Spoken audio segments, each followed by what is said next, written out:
Good morning. That sounded pretty good. I won't make you repeat. Welcome. My name is Chrissy Kim. I use she, her pronouns, and I serve as one of your Board of Trustees members. I'm happy to welcome you today to Tahoma Unitarian Universalist Congregation.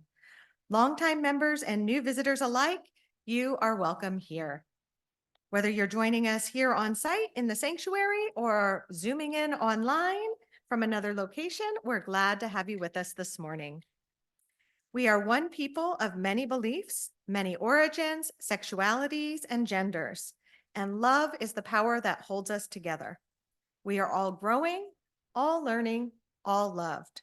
Just as you are welcome here. If this is your first time with us, I bid you a special welcome. I'm so glad you found your way into our community. After the service, I will be in the back of the sanctuary, kind of over in that area, with some other Board of Trustees members who have purple on their name badges. Feel free to join us and we'll answer any questions you have about Unitarian Universalism, about our congregation, and how to get involved in our community. For those of you here in the sanctuary, we have a hearing assistance system and devices are available in the back on that side. As well as large print hymnals, and our ushers would be happy to help you with those. I'm also thrilled to announce that our wheelchair accessibility ramp is now available once again for use. So it is on this side of the sanctuary, and you can park right over here and then come right up the ramp and into the building. For our service this morning, our online chat chaplain will help guide our online folks. And for those of us on site, we will be utilizing the screen behind me to project words for our unison readings and lyrics for our hymns. You can also follow along in your printed order of service. Also on the order of service, you can find out information about our website, tahomauu.com, and some upcoming events and volunteer opportunities. There's a QR code that will take you to our weekly e-news that is not working right now. And if you are signed up for the e-news, if you aren't signed up for the e-news, you can do that today. That's the best way to know about what's happening in our community. And there is so much happening. I want to highlight a few of the things. So during Reverend Crystal's absence, we've contracted with Reverend Victoria Poling to provide pastoral care for our congregation. So that's one of the kind of pillars of what a minister does, right? They do worship services, they do pastoral care, they do community outreach. So if you are in need, you can reach out to Reverend Victoria at minister@vashon-island-uu.org, or her phone number is also in the e-news. You can also email me at board or Lauren at admin@tahomauu.com, and we will connect you with Reverend Victoria. Reverend Victoria Poling uses she, her pronouns and identifies as a queer, Hispanic, and white Pacific Islander. Or Pacific Northwester. Sorry, those are two very different words. She serves as the minister to the Vashon Island Unitarian Universalist and to the Kitsap UU Fellowship.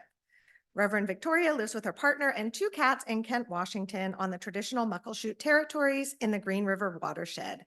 She enjoys drinking tea and looking for blue herrings at Sue's Creek. So please don't hesitate to reach out to Reverend Victoria if you are in need of pastoral care. Our next Pathways to Membership class is this coming Saturday, March 16th. The link provided on the website is broken somehow. We're having some issues with Aplos. So while we're working to get that fixed, if you're interested in that Pathways to Membership class, please email Lauren, that's the admin at tahomauu.com, and let her know if you need childcare, and we will get that all arranged. You can also just pop into her office if you're here on site before you leave today. And don't worry, like if you come to the Pathways to Membership class, you're not committed to being a member. It's just a way to find out more about us. So please come and learn. Also, our RE program, Religious Exploration, which is what UUs call our Sunday morning learning for children, is in desperate need of volunteers. We don't have a lead teacher on 4 Sundays this coming spring. And if we can't find somebody to take on that role, we won't be able to offer services for the children's RE those 4 days. So please, please, please reach out to Stacy Kopcha. She's downstairs. You can also reach out to me and I'll connect you and we will get that happening. It's pretty easy. The curriculum is so well laid out through the UUA. You just kind of follow along. So you don't need prior teaching experience. You just need to be passionate about UU and maybe like kids a little bit would help too. We can also use some more volunteers to be that extra adult in the room as well. We will be holding a meeting in the near future to discuss the possibility of reviving the CUPS committee. CUPS is the Covenant of Unitarian Universalist Pagans and is dedicated to networking pagan identified Unitarian Universalists and educating people about paganism, promoting interfaith dialogue, developing pagan liturgies and theologies. So if you're interested in attending this meeting, please contact Chuck Hall, and his email is also in the e-news. And then Sheila had an announcement about the auction.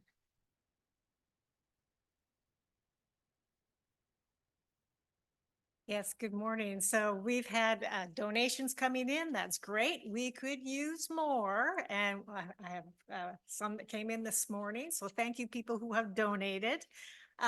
We'll be if you've donated an item and want to bring it in prior to the auction, we'll be accepting those Sunday, March 31st.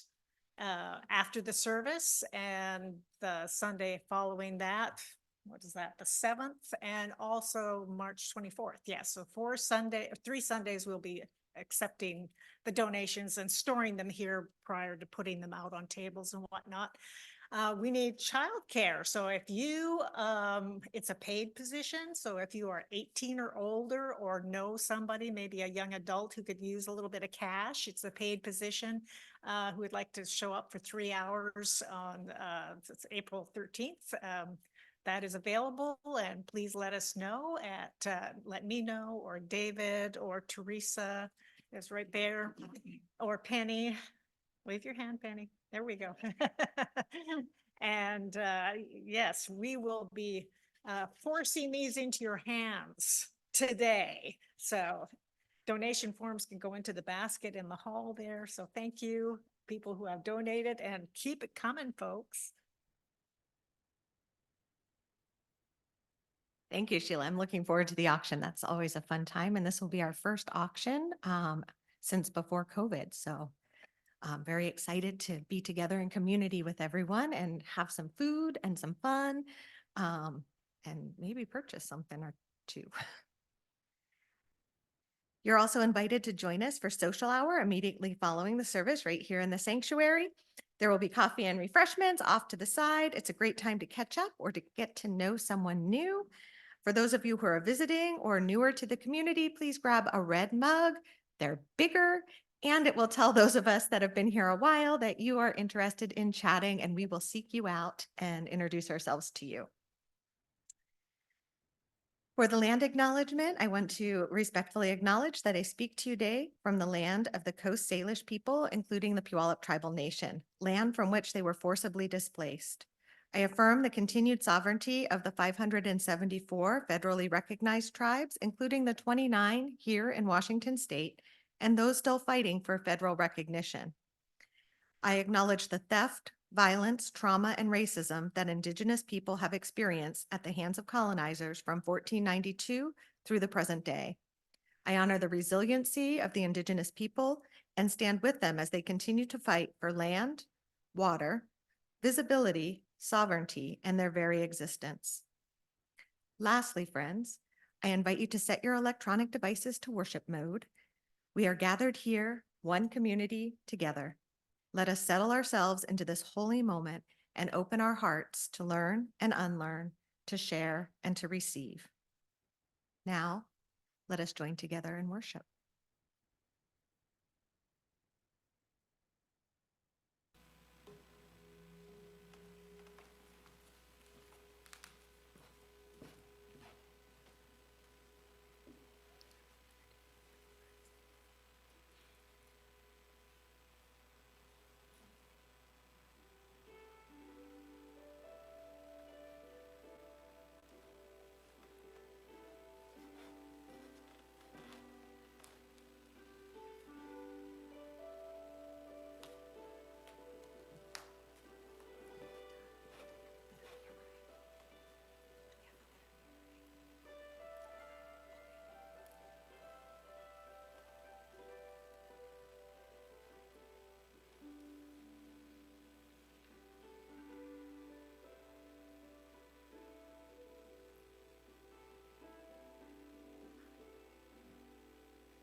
Thank you, Melissa. That was lovely.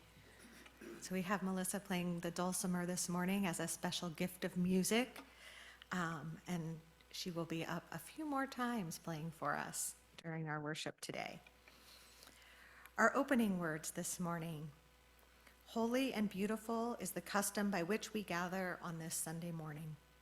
Here we come to give our thanks, to face our ideals, to remember our loved ones, to seek that which is authentic, and to serve integrity, beauty, and the qualities of life which make it rich and whole. Through this hour, breathes the worship of all the ages, the sacred music of all history. Blessed are the ears that hear that eternal sound. This was adapted from Robert French. Our opening hymn, chalice lighting. Oops, tried to skip ahead there. Our chalice lighting this morning, our chalice lighter this morning is Remy Tallow.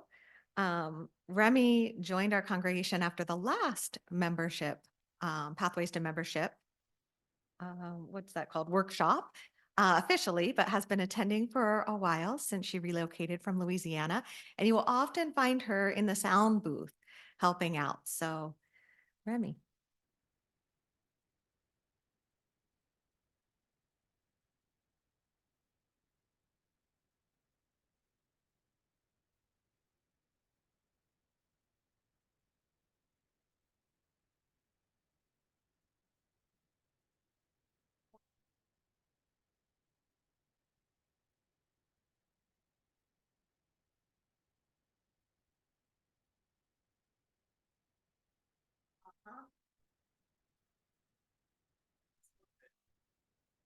Nope, you light and then we say the words. Awesome. I know it's trickier than it looks. Everybody's like, what's the problem? Why is it taking so long? But it's kind of tricky. All right, please join me in our chalice lighting words. We light this chalice in deep respect for the mystery and holiness of life, in honor and gratitude for those who or with love and compassion for those who dwell among us, and with hope and faith for the generations to come. And now we have our opening hymn. So this is number 83, Winds Be Still. It's a new one for us, but I have confidence we got this. Please rise in body or spirit as you are able for this new hymn.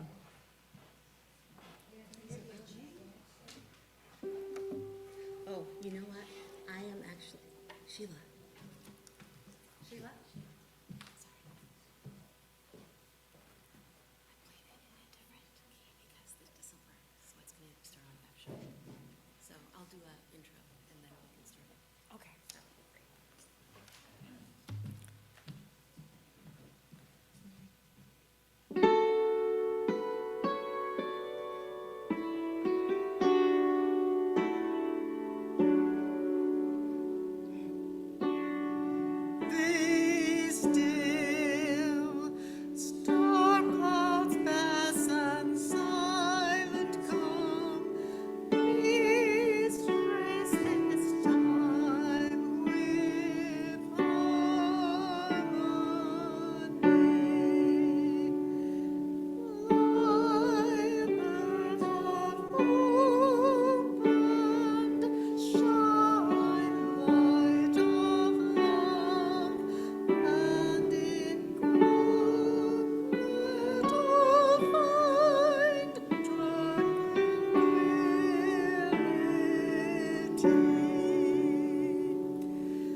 going to invite our young ones and young at heart.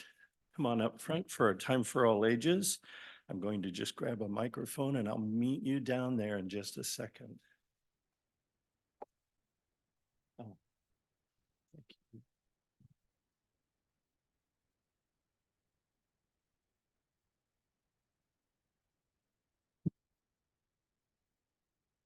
Okay. Ooh, we can take the volume down on this a little bit. Great, thank you. Good morning. Hope you all are doing really well today. I've got a fun video for you. I want to make sure that you can see it from there, okay? So this video is from somebody who a number of years ago was quite a thing on the internet. Some of you may have heard the kid president. You heard of him? The kid president. So he's got some words for you on what it takes to be an awesome leader. Wouldn't you like to be an awesome leader? Yeah. All right, so we're going to listen to him and then we'll chat for a minute.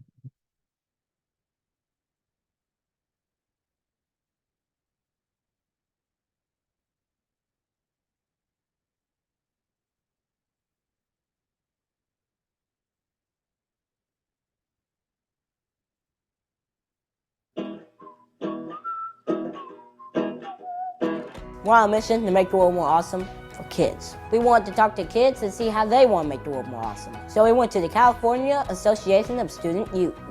Can't even say it. Okay, I'm gonna say it slowly. The California Association of Student Leaders. Yeah, it's as awesome as it sounds. We talked to really smart kids and teens. Here's what they said. I feel like kids have a lot to bring to the table when it comes to change. The world would be more awesome if people try to understand each person's point of view. If kids and adults could work together. If there was less judgment and prejudice in this world, and that everyone accepted each other for who they really are and not for who they view them to be. If I was elected president, I think I would try to just stop the negativity around the world. If I was president, I would fix immigration because here in the US we stand for freedom and liberty, so why not welcome everyone from around the world with open arms? I would find a way to make people more accepting towards one another. I would give kids more of a voice. I feel like kids need to be more empowered. They need to know that the world is gonna be in their hands someday and they definitely need to be taking an initiative. I would fix the wage gap between men and women. If I could give the world one message, it would just be, do you. You are perfectly fine however you are. You should always be yourself because there's too many of everybody else. Treat people nicely because you don't know what people are going through, you don't know what their story is, and everybody has different opinions, and if you just respect that person, then they'll respect you. To be a leader, it means to make a difference in the lives of others and really empower them to see the best that they can be. Someone who takes others' opinions and doesn't just go my way or the highway. They're open-minded and they're passionate about what they do. A good leader is responsible, they're honest, they have a good attitude. The main thing is just be positive to everyone. You don't want to ever bring anyone down. You have to also be the one to listen. To be open-minded and to be arms wide open for everyone. I believe that everyone has the potential to be amazing, and I really want to maximize that and try to make everyone as great as they can be. I don't dab much. I don't even know what to do, Okay, let's get into it. I should walk.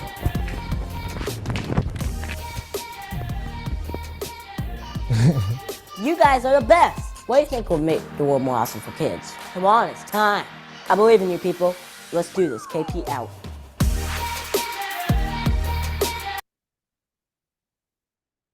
All right. By the way, y'all really need to look up the kid president and watch his videos because he's fantastic. All right. So being awesome. Have you ever had anybody say things to you that made you feel bad about yourself? Never? Yeah. Yeah.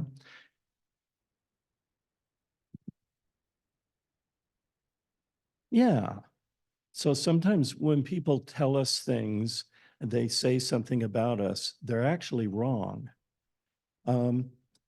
So how much attention do we give when somebody criticizes us or judges us? Sometimes, sometimes adults, we put a lot of stock in that and we listen and go, maybe I'm not a great person. That doesn't sound like a good thing to do, does it? So if you're going to grow up to be an awesome leader, and we all want you to, then you got to believe you're awesome. So is there anything about yourself you think is really great? Like people here would love to know you are great with this. Um,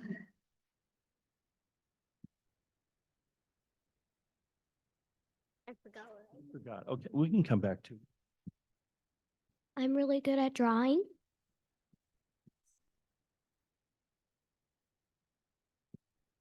Yeah. I'm good at math. That's great. Yeah.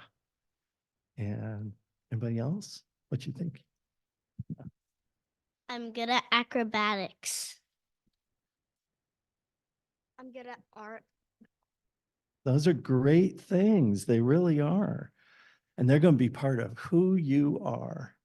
As you grow up, you can make sure that you're an awesome leader because you know what? We need that here. We want to see you grow up to be awesome leaders for us here. So I'm gonna encourage you to dance out to your classroom today. You want to dance? You don't have to, but we're going to form an arch here and we're going to sing you out. And I want you to remember how awesome you are to us. In your heart as you go, may your heart be at peace as you go. To nurture the spark of your precious life, we hold you in our love as you go.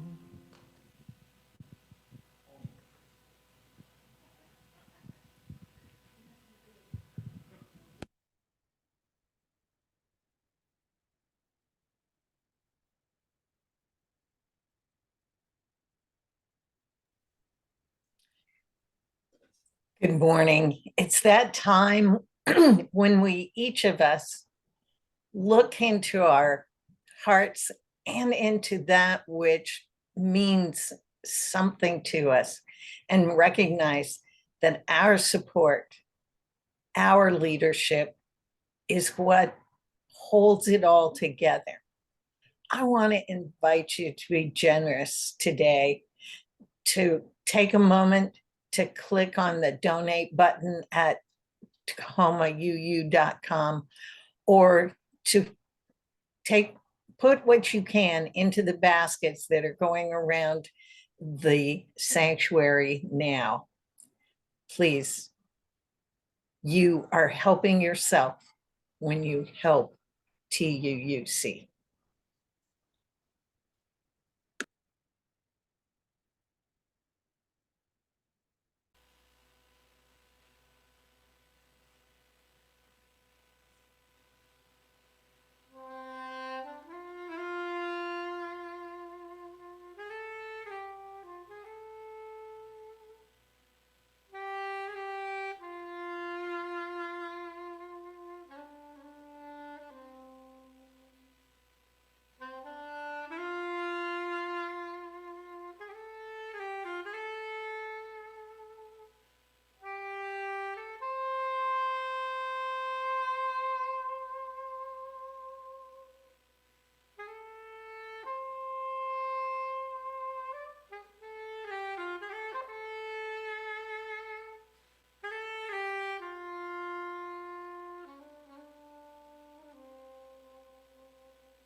Thank you, Doug, for that beautiful gift of music. We have such gifted musicians in this congregation, and I enjoy every one of them. Please join me in our dedication words as you see on the screen.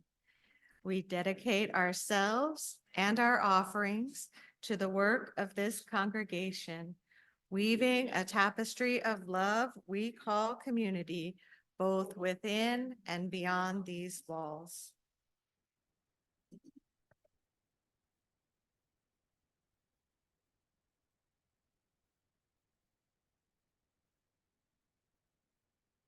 As we enter in for a time for meditation, we asked our young ones, has anyone ever said anything disparaging about you that brought you down? And some of them are so young, they haven't really experienced that. What a beautiful innocence. And yet, for many of us, we have struggled with an inner saboteur, with outside forces, voices that have brought us down, made us think less of ourselves. Maybe it's been just this past week from work, friends, family, or just within ourselves, that voice we can't squelch. How harsh it feels, fostering hopelessness, sapping our energy and our joy. It feels unfair.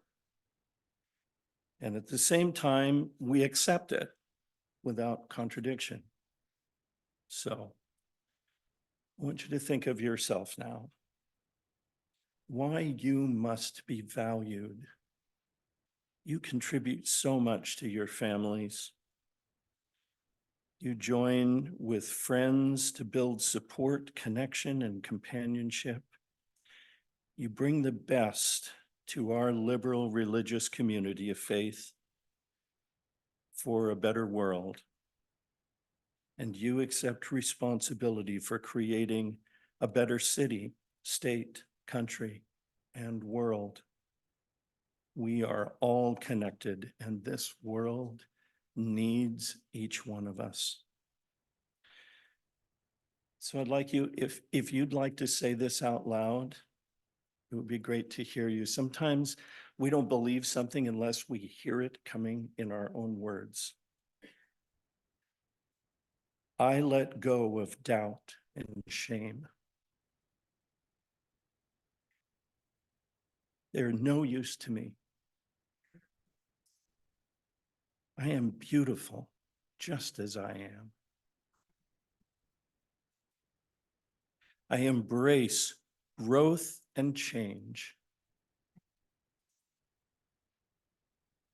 I am loved by my family and am worthy of that love.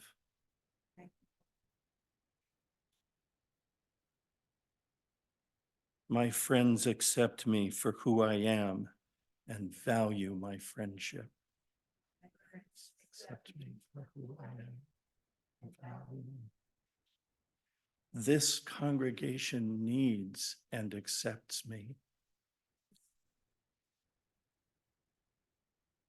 I bring my whole and best self this morning.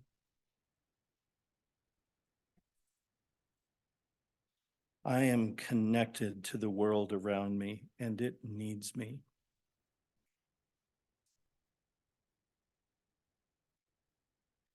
I am loved. I am lovable. I am a precious part of all living things.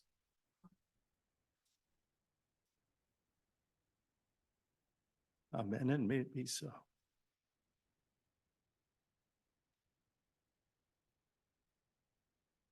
We're reading this morning for the sermon. The sermon is titled, Something Judges Us, Something Accepts Us.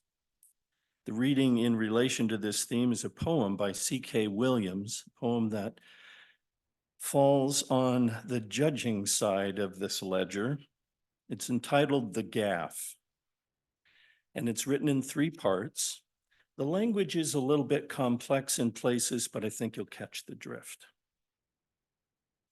Part 1.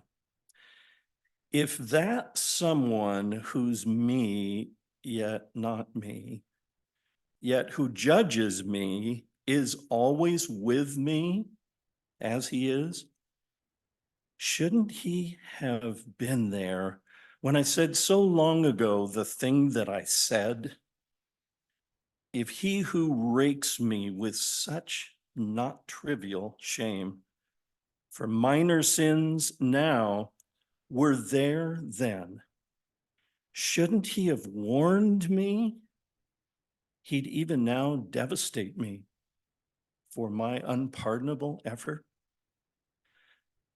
I'm a child then, yet already I've composed this conscious beast who harries me. Is there anything else I can say with certainty about who I was, except that he, could already draw from infinitesimal transgressions complex chords of remorse and orchestrate ever undiminishing retribution for the hapless rest of my life? Part two. The son of some friends of my parents had died, and my parents, paying their call, take me along, and I'm sent out with the dead boy's brother and some others to play. We're joking around, and some words come to my mind, which to my amazement are said. How do you know when you can laugh when somebody dies, when your brother dies? Is what's said. And the others go quiet. The backyard goes quiet. Everyone stares. And I want to know now why that someone in me, who's me, yet not me, let me say it. Shouldn't he have told me the contrition cycle would be from then on? From then be ever upon me. It didn't matter that I'd really only wanted to know how grief ends and when. Part three. I could hear the boy's mother sobbing inside, then stopping, sobbing, then stopping. Was the end of her grief already there? Had her someone in her told her it would end? Was her someone in her kinder to her? Not tearing at her as mine did, still does me for guessing grief someday ends? Is that why her sobbing stopped sometimes? She didn't laugh though, or I never heard her. How do you know when you can laugh?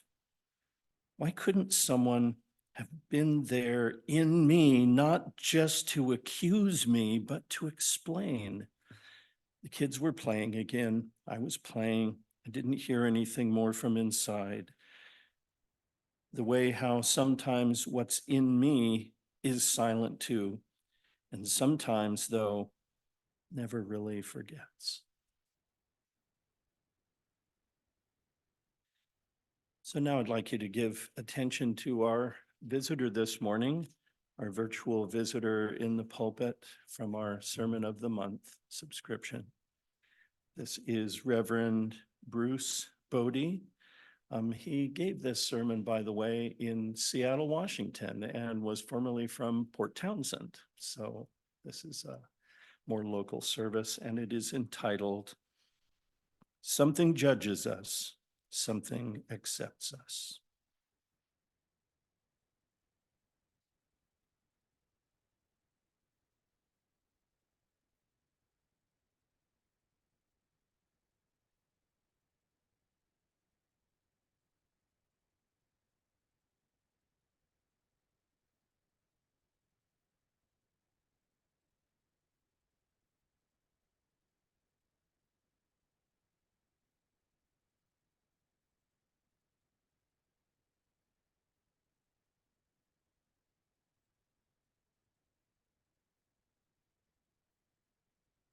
This morning, I invite you to join me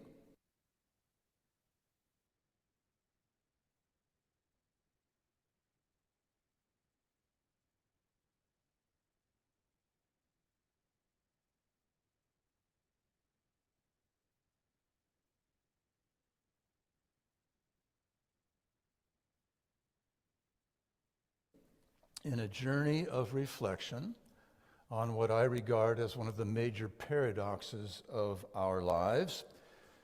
It's a paradox that is nicely expressed in a single sentence from the Japanese Zen teacher Shunryu Suzuki, and the sentence reads as follows: "You are perfect the way you are, and you could use a little improvement."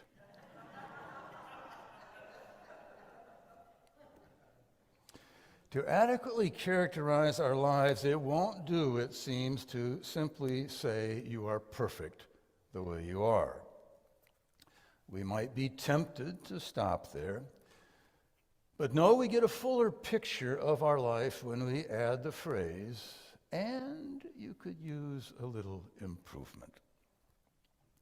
These two forces are expressed as a contradiction, but it's one of those seeming contradictions, that is to say, it's what we call a paradox, dual powers that push and pull and strain and rub against each other, creating the friction, the energy, the tension that is our life.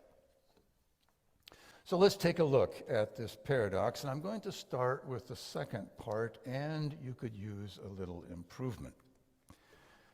This is the capacity that we humans have for judgment, for evaluation, for critique. It's the part of us that judges others, the world, and the nature of things. It's the part of us that judges ourselves, and it's the part of us that feels the weight of these judgments, both from others and from ourselves.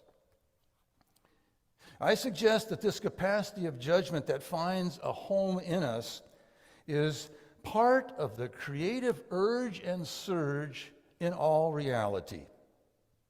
Part and parcel of the infinite, unoriginated, forward-pushing creative urge. That's how Albert Schweitzer describes it.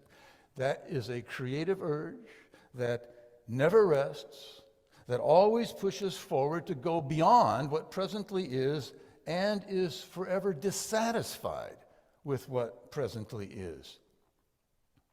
Alfred North Whitehead, the philosopher, speaks of it as a threefold urge. It is the urge to live well, and to live better. Now, that inherent dissatisfaction with what presently is also expressed in a hymn that is in our hymnal. It's number 304 in our hymnal, and you should be happy that I'm not inflicting it upon you this morning, as it's very difficult to sing. But it's titled "A Fierce Unrest," and here's the opening words from this hymn. "A fierce unrest seethes at the core of all existing things. It was the eager wish to soar that gave the gods their wings." And the hymn ends with these words: "Sing we no governed firmament, cold, ordered, regular. We sing the stinging discontent that leaps from star to star." We find this element of judgment and stinging discontent already in the opening creation stories from the book of Genesis in the Hebrew Scriptures. There, in the beginning, the judgment is all positive. For we read in the very first chapter of Genesis that the Creator God, Yahweh, after nearly every act of creation, looked upon the object or entity just made and judged it good. And then, after everything is made, the Creator God, Yahweh, declares that it is all very good and sits down to rest and to enjoy the completed creation. So initially, the story does not report any dissatisfaction whatsoever on the part of the Creator. The Creator does not say, yes, good, but not great, yes, good, but could be improved. Nothing of the sort. The Creator is immensely pleased with the creation, declaring, "Behold, it is all very good." In other words, it is perfect as you are. That positive judgment, however, that Sabbath rest, doesn't last very long. For just a few chapters later in the same book, the book of Genesis, there is another story.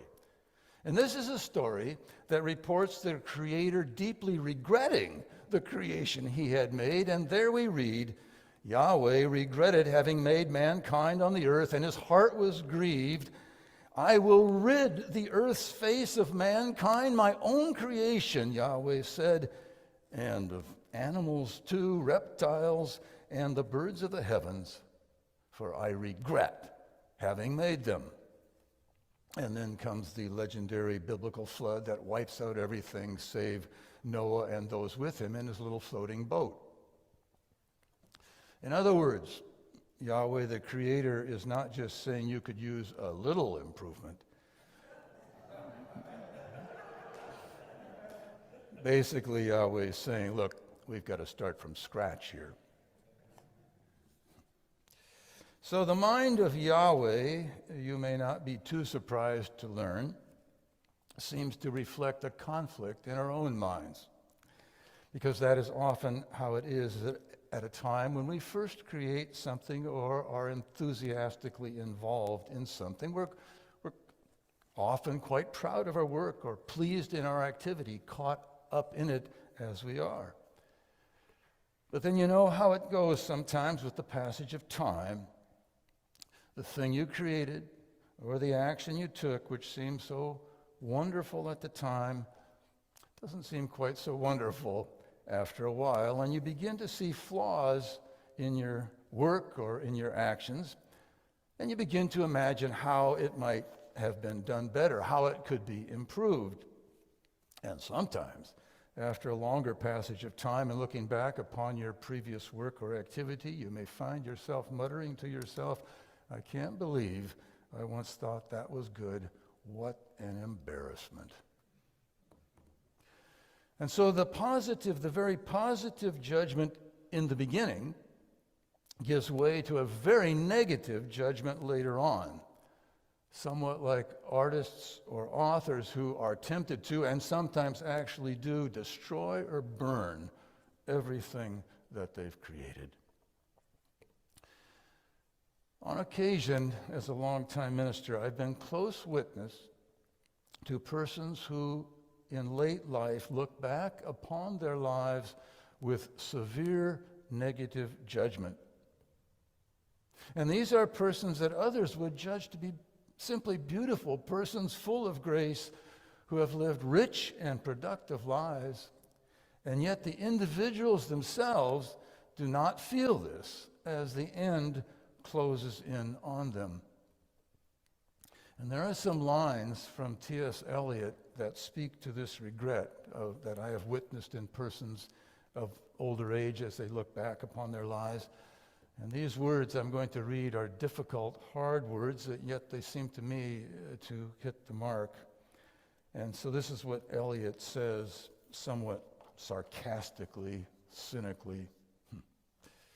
Let me disclose the gifts reserved for age to set a crown upon your lifetime's effort.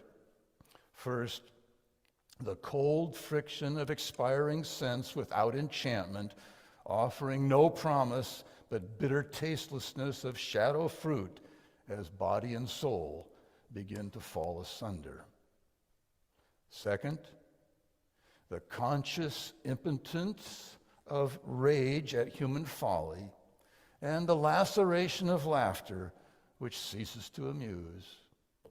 And then thirdly and last, and this is the part I'm thinking of most here, the rending pain of reenactment of all that you have done and been, the shame of motives late revealed, and the awareness of things ill done and done to others harm, which once you took for exercise of virtue.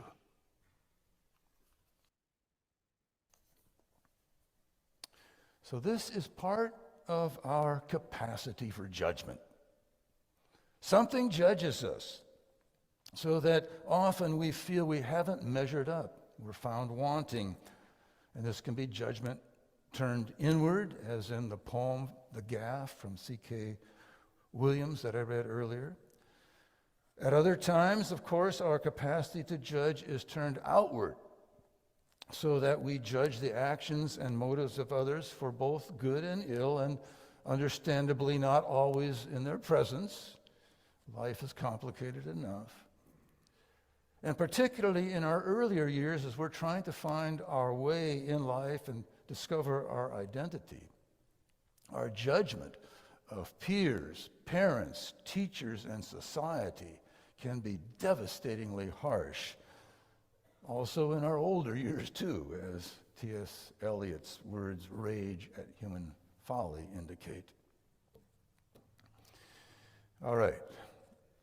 Enough on the something that judges us. And so let's go to the other side of the paradox, and this is the something that accepts us. It's the part that affirms and embraces us. It's the part that says you're perfect the way you are. At the cosmic level, this is connected for me to reality simply being what it is, with no judgment in it at all. No good or bad, no right or wrong. Nature is what it is, and we are what we are. Reality, nature, being, God, use the term that works for you, simply is. Active, moving, always experimenting, always becoming, always pushing beyond itself, yes, but still, it is what it is, and we are what we are, namely part of this isness, or this suchness, to borrow a Buddhist term. Now, this suchness of things is represented in the Hebrew creation myth as the tree of eternal life, which is a symbol that stands in contrast to the tree of the knowledge of good and evil, which represents judgment. And this suchness of things has to do with a capacity within us that accepts ourselves and all things as they are, that values things as they are here and now, and not for what they yet might become. This is the power of affirmation that accepts us no matter what we've done or no matter what we will do. It's the power of affirmation and acceptance that the 18th century English slave trader John Newton discovered in his darkest hour, which he characterized as an amazing grace. And grace is the primary term that is used in Christian theology to get at this side of reality. A radiance of light typically experienced most keenly in our darkest times of feeling cut off, split off, and unworthy. The times when we feel negatively judged, either from without or from within, or both from without and from within. Nowhere that I know of has this experience of acceptance and grace been spoken of more eloquently than in a sermon from the Protestant theologian in the Lutheran tradition, Paul Tillich, and it was a sermon titled, "You Are Accepted." Here's some lines from that sermon. Tillich writes, "Grace strikes us when we are in great pain and restlessness. It strikes us when we walk through the dark valley of a meaningless and empty life. It strikes us when we feel that our separation is deeper than usual because we have violated another life, a life which we loved or from which we are estranged. It strikes us when our disgust for our own being, our indifference, our weakness, our hostility, and our lack of direction and composure have become intolerable for us. It strikes us when year after year the longed-for perfection of life does not appear, when the old compulsions reign within us as they have for decades, when despair destroys all joy and courage. Sometimes at that moment, a wave of light breaks into our darkness, and it is as though a voice were saying, "You are accepted. You are accepted. Accepted by that which is greater than you, and the name of which you do not know. Do not ask for the name now. Perhaps you'll find it later. Do not try to do anything now. Perhaps later you will do much. Do not seek for anything. Do not perform anything. Do not intend anything. Simply accept the fact that you are accepted." So that's the reality of grace, the affirmation that you are perfect the way you are. Really, you say, I should like to connect with such a place, with such a reality.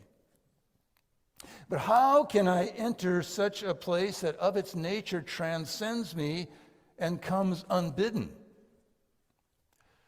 And indeed, our ego self, our self of judgments, can't pry its way into this place because, yes, this place does transcend our ego.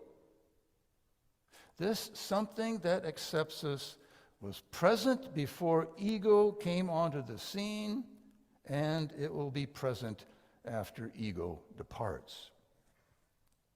But perhaps it helps to know this, and to know that this place is always with us, in us, beside us, beneath us, above us, and between us. And perhaps it helps to know that it's not a place that needs to be or even could be purchased or earned. Rather, this is a place that catches us as we fall. It's a place that we discover as we surrender to it.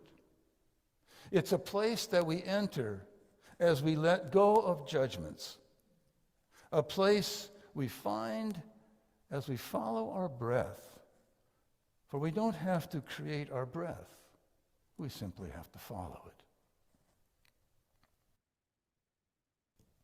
Finally,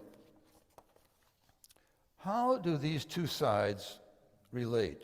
The something that judges us and the something that accepts us. Sometimes we might like to try to ban all judgments, thinking it would be better to get rid of that side of the paradox. But that, I judge, is neither possible nor desirable. For by our power to judge and evaluate, we move forward the experiment of life and being. We become, as the phrase goes, co-creators with the creative process of all reality. Instead, it seems to me we need to find the proper place of judgment, which must, I believe, take its place within the larger reality of grace and acceptance. Perhaps by analogy, it's the kind of paradox that parents deal with in relation to their children. Namely, it's the combination of both unconditional love and conditional love, which are two different types of love. The unconditional love a parent has for a child surrounds and supports and embraces and carries the child. Then, within that expansive embrace is the conditional love, and this is the love that corrects and protects and pushes the child to develop the skills needed to survive and thrive in this world. So too, the relationship between grace and judgment is not, to my mind, ultimately an equal relationship. Ultimately, we rest in the power of acceptance and grace, which is to say, that in the theological duel between God as a God of judgment and God as a God of grace, it is the reality of grace that ultimately prevails. And this, incidentally, is especially the message of our universalist forebears.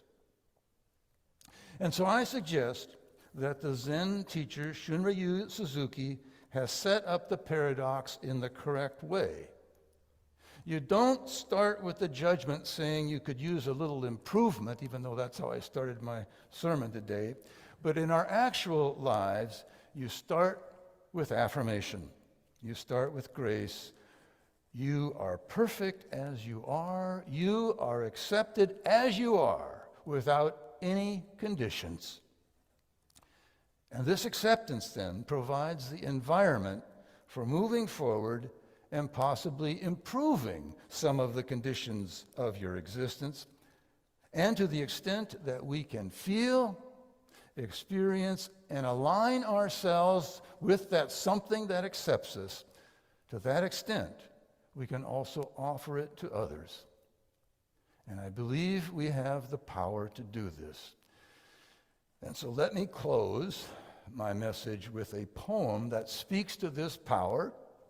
It's a poem by Denise Levertov, and she's a poet, as some of you may know, who lived most of the last of her decade here in Seattle. She lived near Seward Park on Lake Washington with a view of her beloved Mount Rainier, and she is buried at the Lakeview Cemetery, which is not far south from here.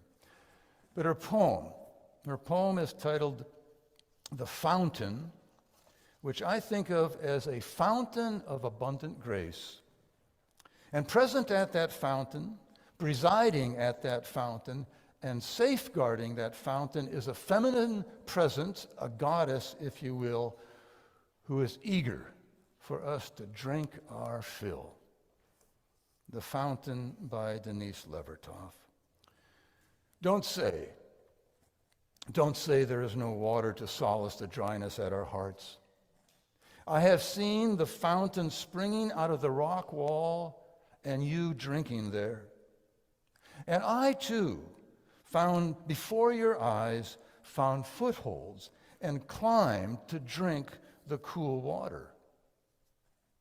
The woman of that place, shading her eyes, frowned as she watched, but not because she grudged the water, only because she was waiting to see we drank our fill and were refreshed.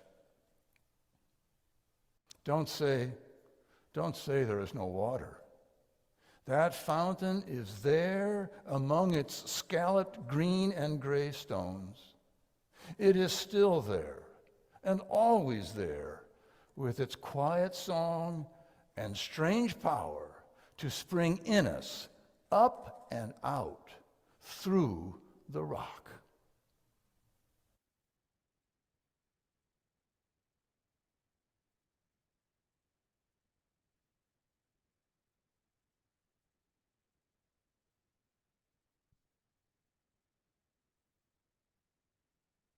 Right, we have come to the point in the service where we are setting an intention for the coming week.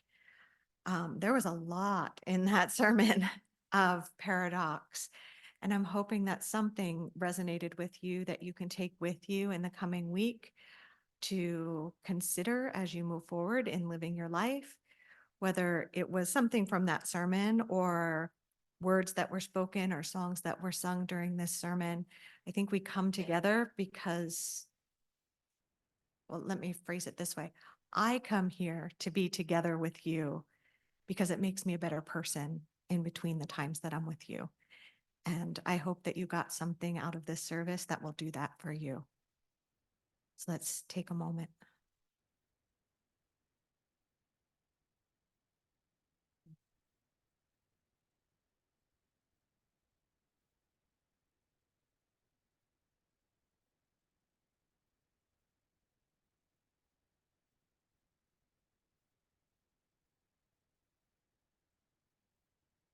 Our closing hymn today has an introduction by Reverend Bode, and he says, the sermon briefly spoke of the grace that the 18th century English slave trader John Newton experienced in his darkest hour of self-judgment, an experience that he turned into one of our most well-known and universally loved hymns, Amazing Grace. I invite you to sing this hymn, though I realize that some folks stumble over the word wretch in the first verse. And yes, we humans are not wretches in our constitution, but often we feel wretched or act wretchedly. And personally, I tend to sing that song with extra emphasis.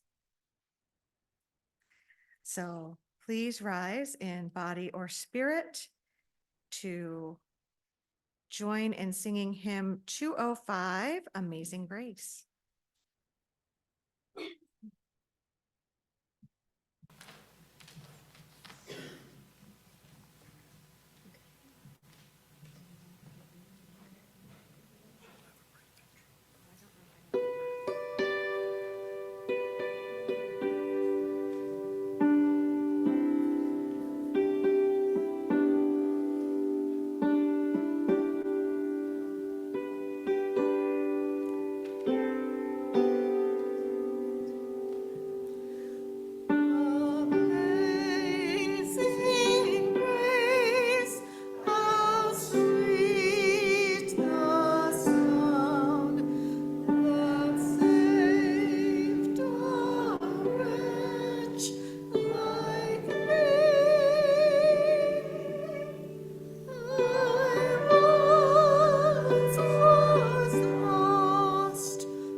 You have closing words.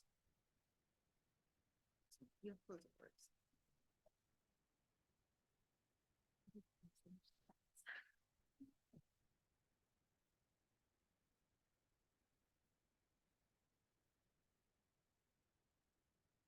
Our closing words is by Reverend Vanessa Rush Southern.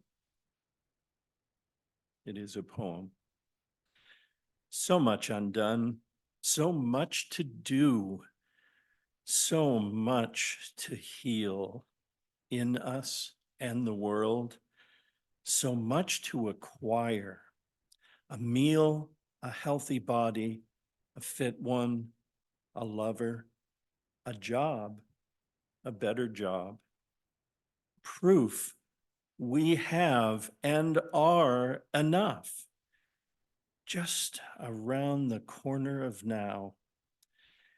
And up against it, the reality of all that falls short and the limits of today. We honor the limits. If your body won't do what it used to do for right now, let it be enough. If your mind won't stop racing or can't think of the word, let it be enough. If you are here utterly alone and in despair, be all that here with us. If today you cannot sing because your throat hurts or you don't have the heart for music, be silent. When the offering plate goes around, if you don't have money to give or the heart to give, let it pass. The world won't stop spinning on her axis if you don't rise to all the occasions today. Love won't cease to flow in your direction. Your heart won't stop beating. All hope won't be lost. You are part of the plan for this world's salvation. Of that, I have no doubt. The world needs its oceans of people striving to be good, to carry us to shores of hope and wash fear from the beachheads and cleanse all the wounds so they can heal. But oceans are big, and I am sure there are parts that don't feel up to the task of the whole some days.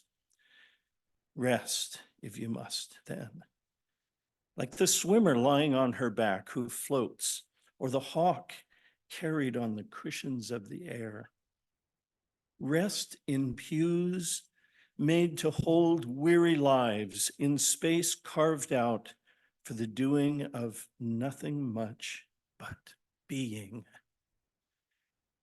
Perhaps then you will feel in your bones, in your weary heart, the aching, healing sense that is enough.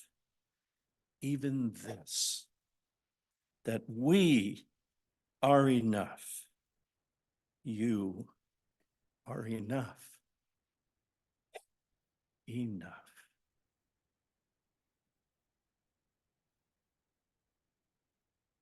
And now we will extinguish our chalice. And I invite Chrissy to go help us out with that. What's that? Remy, you are ready. Thank you. Hold off yet, though. We are going to read the words and then let you extinguish for us. And so please join me in these words. We extinguish this flame, but not the light of truth, the warmth of community, or the fire of commitment. These we carry in our hearts until we are together.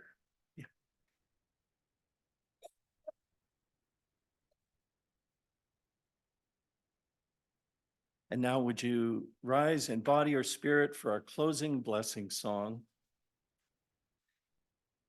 The words will be on the screen and thank you. And I invite you to stay standing for our benediction.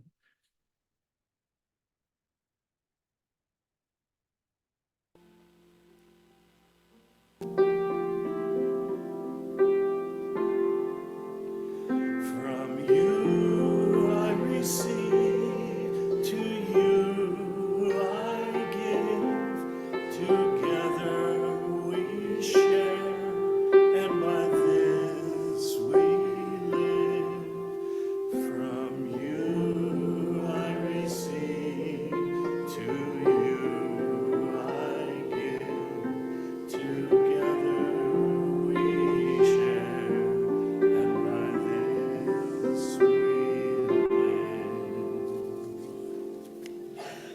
as we go out from this time together, from this sacred circle of spiritual community we've created together, back out into the world that needs all of us, remember to keep alert to the way things truly are, both inside and outside yourself.